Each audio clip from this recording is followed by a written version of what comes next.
Quando oramos sozinhos, podemos exercitar apenas nossa fé pessoal.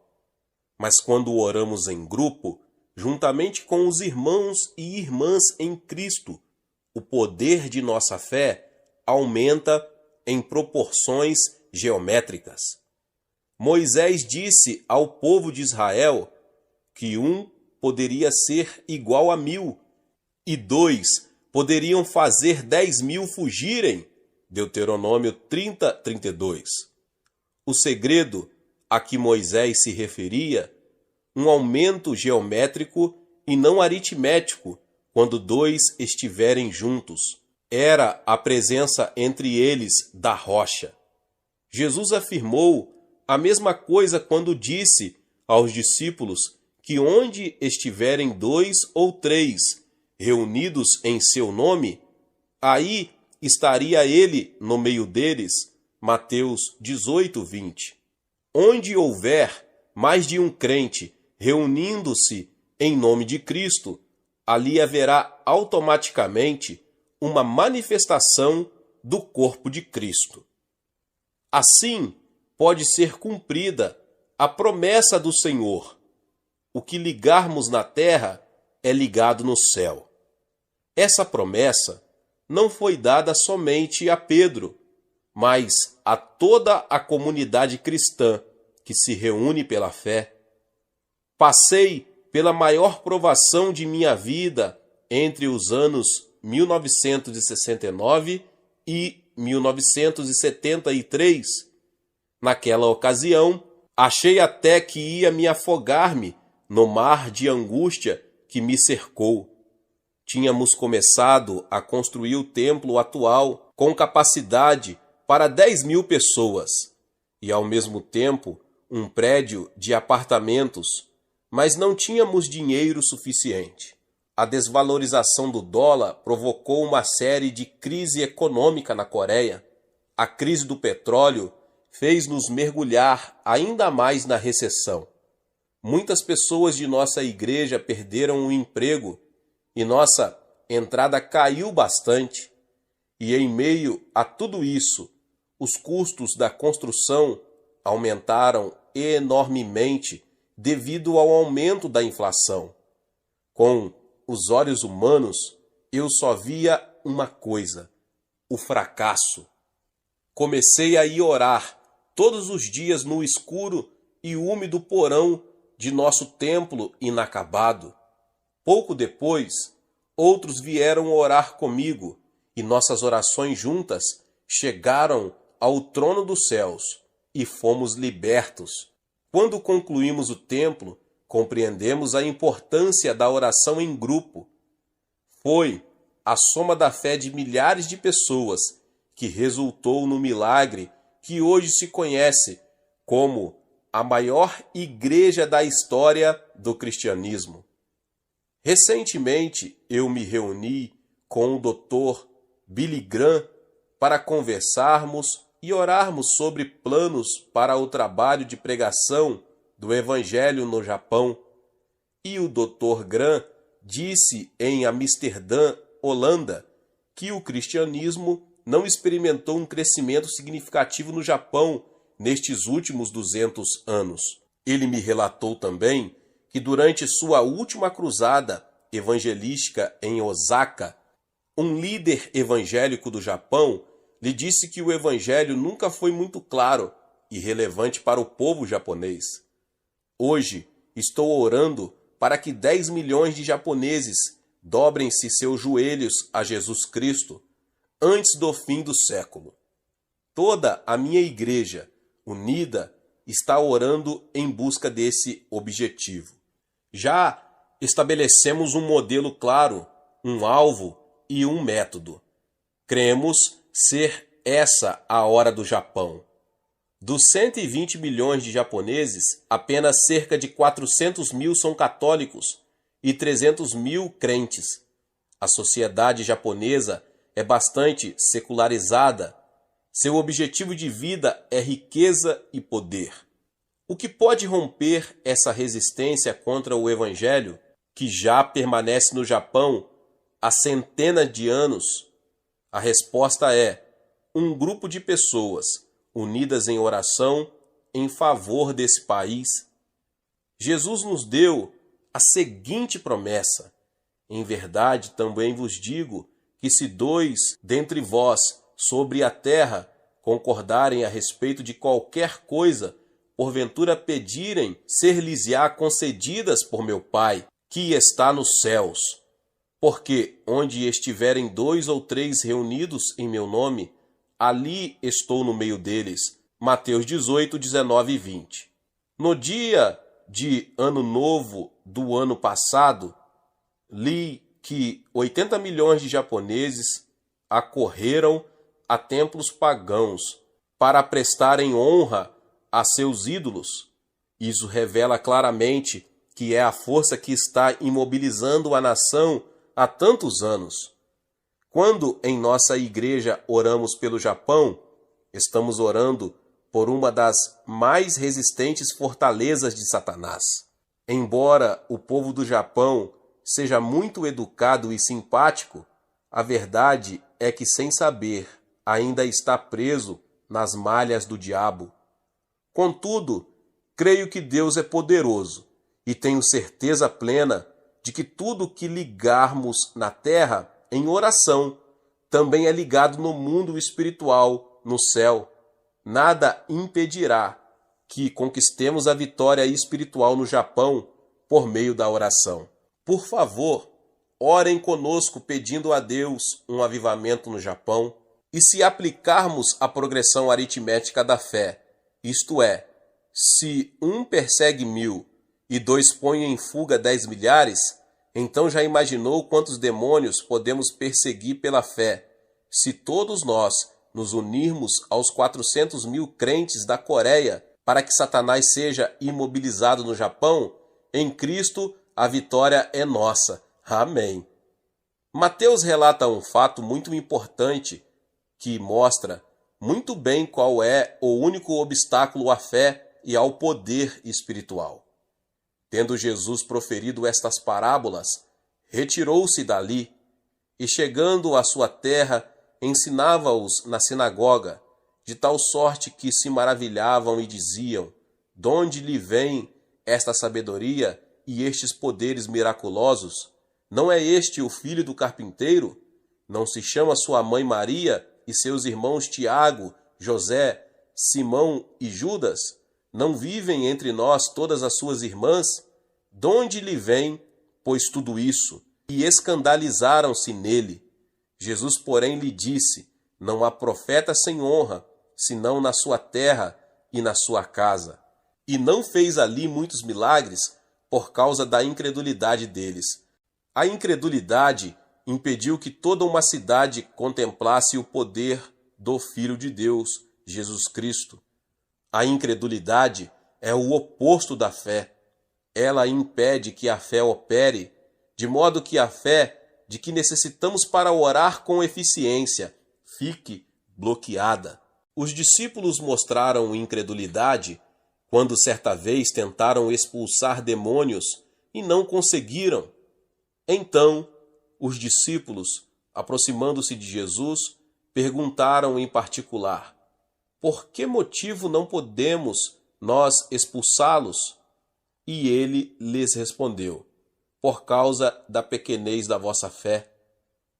Pois, em verdade vos digo que se tiverdes fé como um grão de mostarda, direis a este monte: passe daqui para acolá, e ele passará. Nada vos será impossível."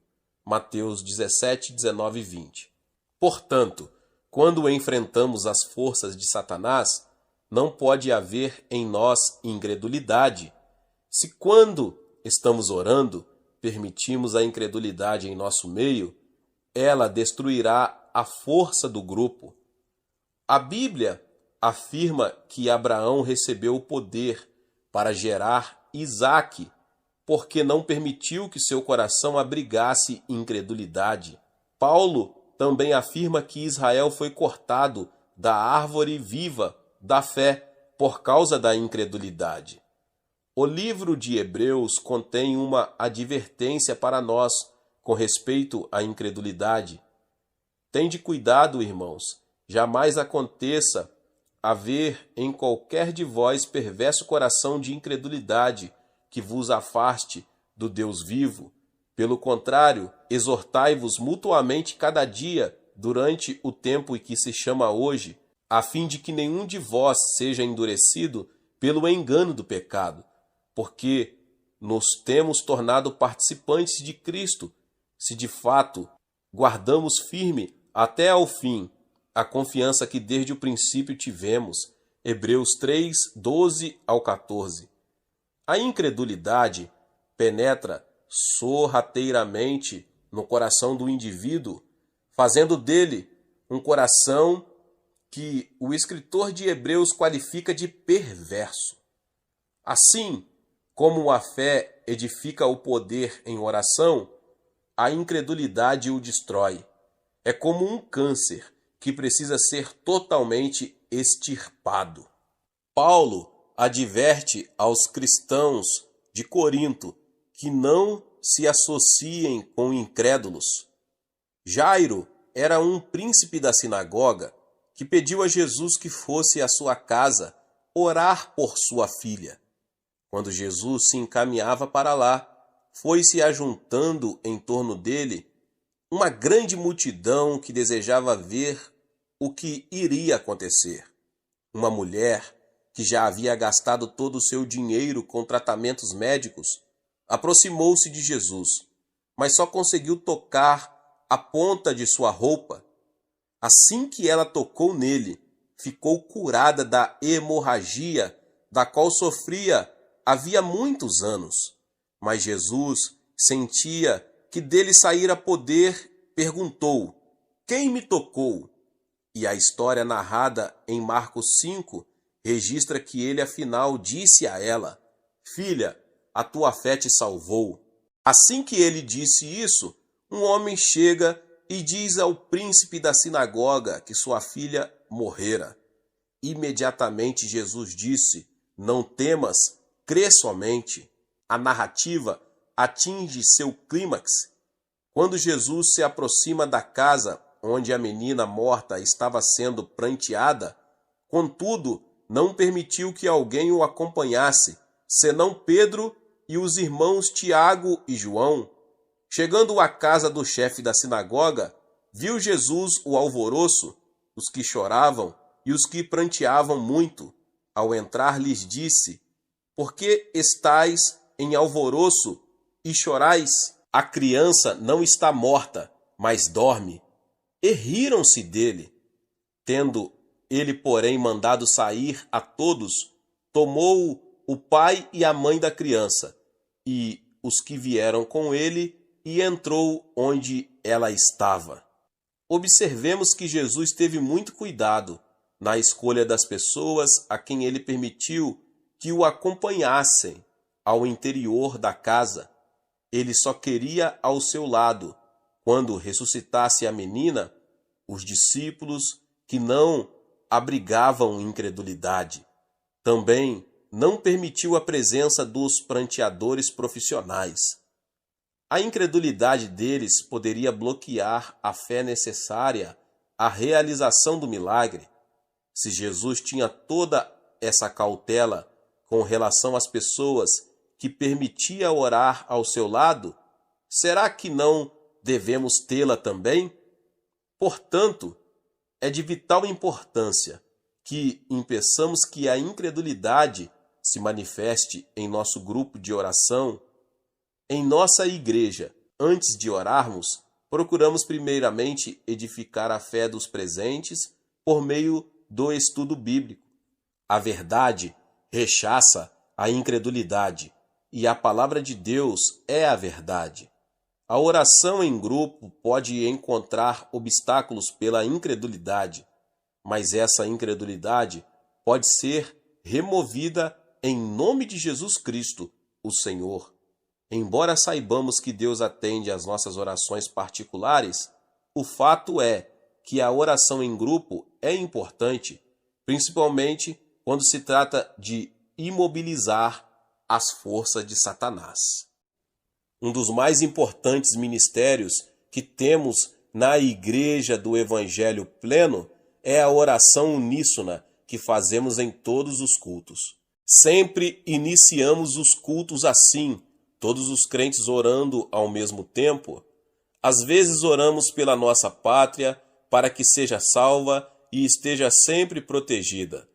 Depois de sofrermos durante muitos anos sob a opressão japonesa e a invasão da Coreia do Norte, que é comunista, e sabendo que a liberdade, e principalmente a liberdade de religião, é tão preciosa, oramos fervorosamente a Deus para que ela seja mantida. Oramos também pelas autoridades do país. Deus ordenou que o fizéssemos e, se não obedecermos, teremos o governo que merecemos. Por isso, oramos pelo presidente e também pelas demais autoridades. Essa é a razão porque tenho toda a liberdade de pregar o Evangelho em minha igreja, na televisão e no rádio. Há muitas pessoas, principalmente na Europa, que não gozam dessa liberdade de pregar a palavra de Deus por ondas aéreas. Nós somos muito gratos por essa liberdade que temos na Coreia e a protegemos através da oração. Além disso, oramos em uníssono, também pelos milhares de pedidos que nos chegam dos Estados Unidos, Japão e de outras partes do mundo. No início de todos os cultos, eu me prostro junto ao púlpito dos pedidos de oração e coloco as mãos sobre os pedidos e todos oramos conjuntamente. Depois, esses pedidos são remetidos para o monte da oração. Mas antes disso, milhares de pessoas oram fervorosamente por eles em todos os 7 cultos que realizamos. Mas, sobretudo, oramos por um avivamento de âmbito mundial, pelo qual todas as nações da terra possam ouvir a pregação do Evangelho para cumprimento de nossa missão, até que Cristo volte. Sendo a maior igreja do mundo, reconhecemos que temos responsabilidade de orar pela Igreja de Jesus Cristo e por todas as nações. Após a pregação, oramos novamente. Dessa vez, oramos ao Espírito Santo, pedindo-lhe que aplique ao nosso coração a palavra que foi anunciada, para que sejamos praticantes dela e não apenas ouvintes. Sempre que oramos em conjunto, oramos com determinação e firmeza. Quando ouço meu povo orando, parece-me ouvir o forte rumor de uma imensa catarata. Sabemos que Deus deve sentir a sinceridade de nossa oração, pois oramos em uníssono e em união. E quando oramos todos juntos, o poder de Deus se manifesta em nosso meio. Nesses momentos em que nos unimos em oração, muitas pessoas são curadas, libertas e cheias do Espírito Santo. Se uma pessoa pode pôr em fuga 1000 e se 2 pode enfrentar 10.000, imagine o que não poderão fazer centenas de milhares de crentes unidos em oração. O poder aí exercitado ultrapassa nossa compreensão. Engrandecei o Senhor comigo, e todos a uma lhe exaltemos o nome. Salmo 34, 3. Nosso sistema de grupos, as células, é a própria base de nossa igreja. Descobri este conceito na ocasião em que vivia as horas mais difíceis de meu ministério. Quando minha igreja tinha 3.000 membros, achava que podia cuidar de tudo e tentava fazer tudo. Eu pregava, visitava e orava pelos enfermos. Mas à medida que a igreja ia crescendo, eu ia enfraquecendo. Certo domingo, quando interpretava um evangelista americano, desmaiei, pensando que o de que precisava era de mais energia e empenho. Tentei de novo, mas não consegui ir até o fim do culto. Fui levado então para o Hospital da Cruz Vermelha. Depois que recobrei a consciência no hospital, o médico me saudou com palavras muito desalentadoras. Pastor Cho, o senhor talvez fique bem, mas terá que abandonar o ministério. Mas o que posso fazer a não ser pregar o evangelho? Disse para mim mesmo em voz baixa. Aquilo que o médico me dissera caíra sobre mim como uma imensa pedra. Já descobri que às vezes Deus tem que apelar para medidas extremas para conseguir minha atenção. Tenho que confessar que nesse dia, no hospital, ele conseguiu captar minha atenção. Foram de uma nova reavaliação de minha vida. Foi então que descobri o segredo do ilimitado potencial para o crescimento da igreja, o sistema de células. Lucas registra uma situação semelhante em Atos 6, quando o número dos discípulos ainda era reduzido. Os 12 apóstolos conseguiram realizar todo o trabalho administrativo da igreja. Contudo, se o sistema continuasse sempre assim, a igreja nunca teria ultrapassado o número que havia em Jerusalém. O meio que Deus usou para modificar a mentalidade dos apóstolos foi permitir que eles se defrontassem com um problema potencialmente devastador, que é descrito no 6º capítulo. A divisão étnica que quase causava o fracionamento da igreja tinha que ser solucionada. O resultado disso foi que os apóstolos compreenderam que não poderiam encarregar-se de toda a obra do ministério sozinhos. Assim sendo, escolheram 7 homens e os designaram como diáconos. Os diáconos, então, passaram a cuidar da parte administrativa da igreja e os apóstolos se dedicaram à missão original.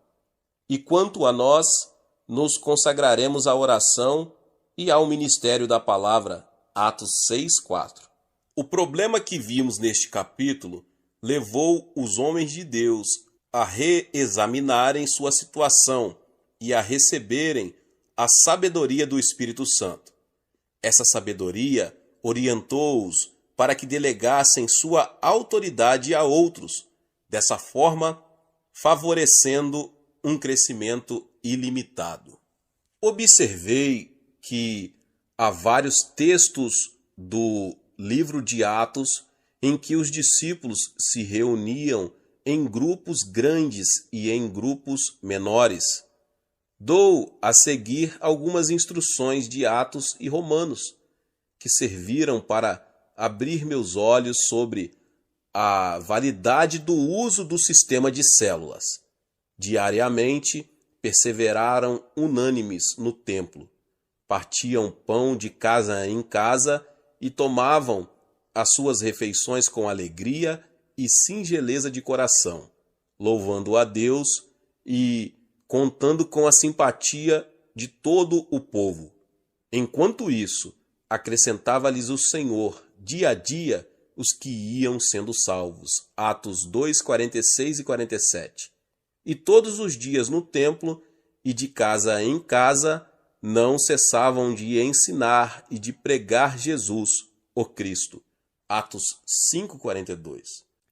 Jamais deixando de vos anunciar coisa alguma proveitosa e de vô-la ensinar publicamente e também de casa em casa. Atos 20:20. Saudai igualmente a igreja que se reúne na casa deles. Saudai meu querido Epêneto, primícias da Ásia para Cristo. Romanos 16:5. Esses e outros textos deram-me a orientação que precisava. De lá para cá, nosso sistema de células cresceu tanto que no momento contamos com mais de 20.000 grupos em nossa igreja. Se cada uma dessas células ganha 2 famílias para Cristo, em um ano, isso significa que temos mais 40.000 famílias novas em nosso meio. E como uma família média é composta de 4 pessoas, nosso índice de crescimento é de 160.000 novos convertidos por ano. Nessa conta, não entram os novos membros que são salvos por Cristo através da televisão, do rádio e de nossos cultos de domingo. Contudo, o crescimento contínuo de nossa igreja depende principalmente de nosso sistema de células. As reuniões de células agrupam de 5 a 10 famílias. Elas se reúnem nos lares, ponto mais propício para as reuniões noturnas ou para as reuniões femininas durante o dia. Reúnem-se também em escolas, o melhor lugar para nossas células de estudantes, em fábricas, para as reuniões de nossas células de operários. Ou então se reúnem também num restaurante, que é um bom lugar para as reuniões de comerciantes, executivos e etc. Onde quer que se reúnam, essas pessoas constituem a igreja em ação.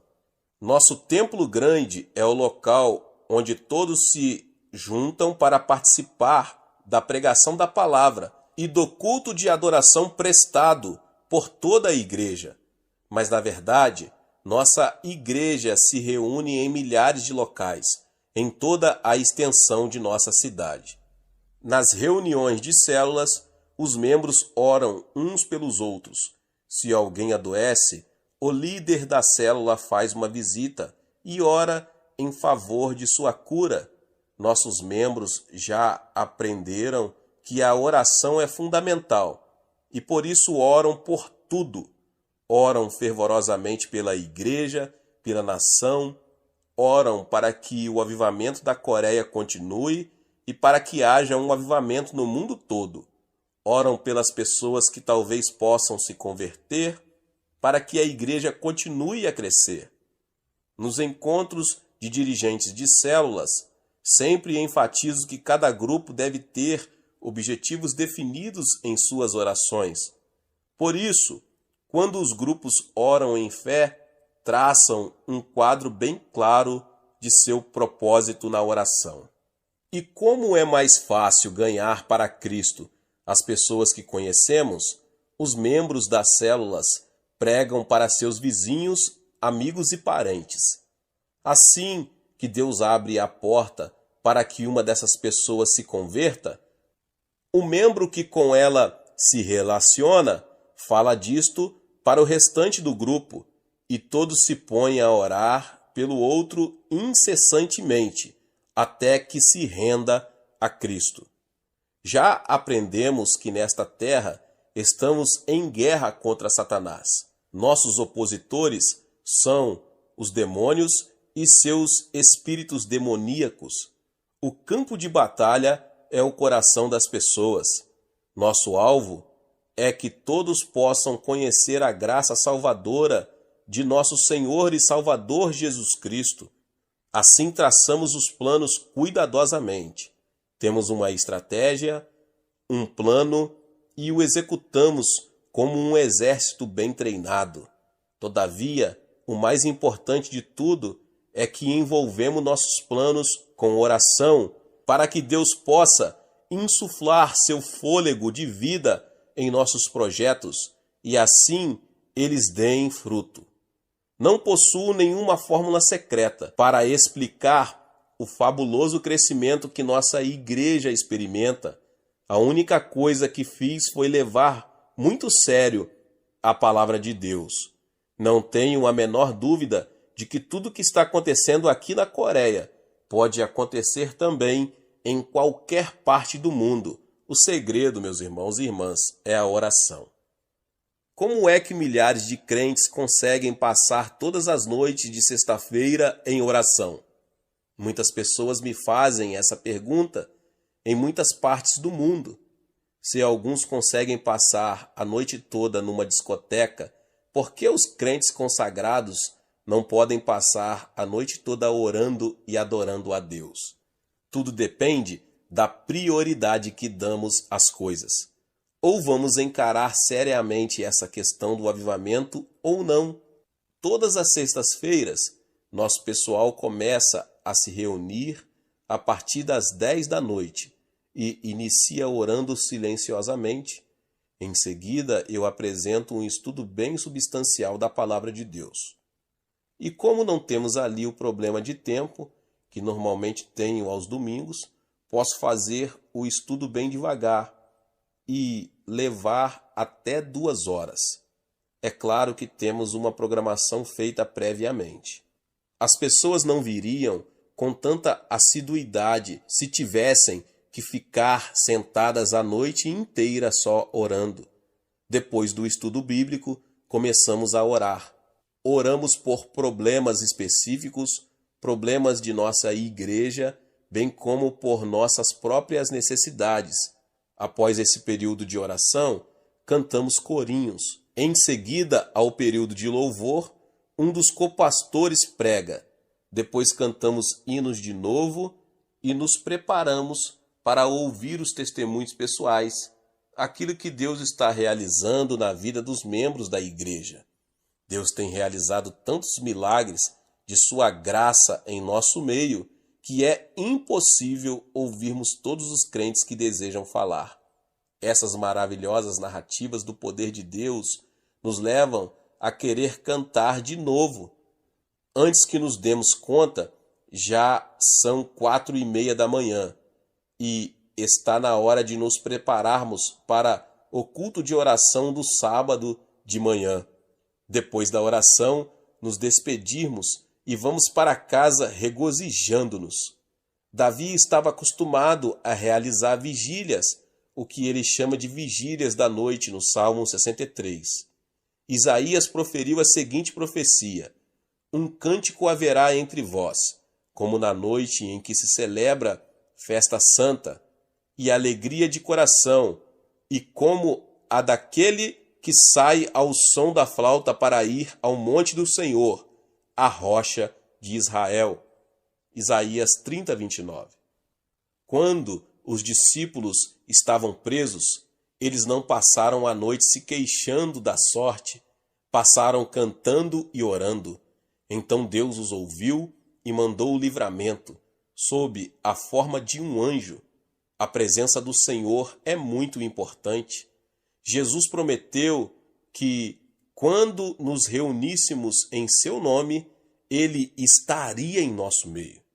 Não é difícil passar a noite em oração, quando o doce aroma da presença do Senhor enche o local onde estamos reunidos. Em alguns países, o sábado é dia de folga no trabalho para muitas pessoas, mas na Coreia não, é um dia de trabalho normal. Assim sendo, muitos dos crentes, depois de passarem a noite em oração, vão para casa e se arrumam para ir trabalhar. O próprio Davi declarou que não queria dar a Deus algo que não lhe custasse nada. Embora passar uma noite em oração não seja muito fácil, na verdade, esse é o meio pelo qual temos conseguido manter aceso a chama do avivamento aqui na Coreia. Glória a Deus, Deus abençoe a sua vida. Você que ouviu essa palavra, tremendo, né? Se inscreva aqui no canal se você chegou pela primeira vez. Ative o sininho das notificações para você ficar por dentro de tudo que está acontecendo aqui no canal. Deixe também o seu like e também não esqueça de compartilhar esta palavra com mais pessoas. Nos vemos nos próximos vídeos. Deus te abençoe mais uma vez. Amém.